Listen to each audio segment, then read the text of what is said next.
BBC Radio Team. Now, when the Homes for Ukraine scheme launched last month, tens of thousands came forward wanting to welcome people to Teesside, County Durham and North Yorkshire. But even if you have a bedroom to spare, if you don't know any Ukrainians in need of a home, how do you go about finding someone? Well, charities have been helping, and so too has David Horton, who lives in Stokesley. And David is hoping to welcome Olga to his home this weekend. He wanted to set up a bit of a local network for other families wanting to do the same thing. And I was catching up with David, as well as Alison, who also lives in Stokesley. For about the last 12 to 15 months, I've been using a language exchange platform. And when the war started, I wanted to help, but I didn't know how to help. And I decided what I would do was I would just change my settings on the language exchange platform so I could reach out to people in Ukraine saying I'm happy to offer any English learning support I can. I'm not actually looking to learn Ukrainian or Russian. We signed up for the Home for Refugees scheme.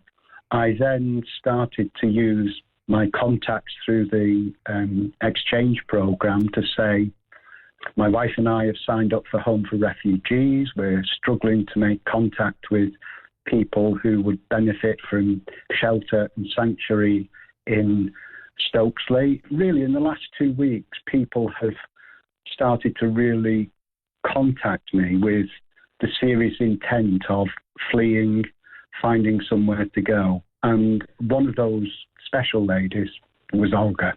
So, David, if there's anybody listening right now and they are very interested, how can they find out more? My son, this last night and this morning, has launched our Twitter page, which is at Stokesley for UKR. And if they go onto that, they will be in a position to say they can offer homes, or they're interested in registering, because it's not just about people who are already registered. If people see in the news and recognise the, atrocities that are happening, and that triggers their desire to sign up, they can also provide the link there. Once they make the link with ourselves, we will provide them with all the information and support that we can. And I think that is actually in its own right very valuable, because we've had Olga, who speaks very good English, go through a very tortuous visa application process. And she, hopefully, when she arrives in Stokesley, will be posting essentially a training video that will walk both sides of the relationship, the English sponsors, Ukrainian applicants, through that visa process.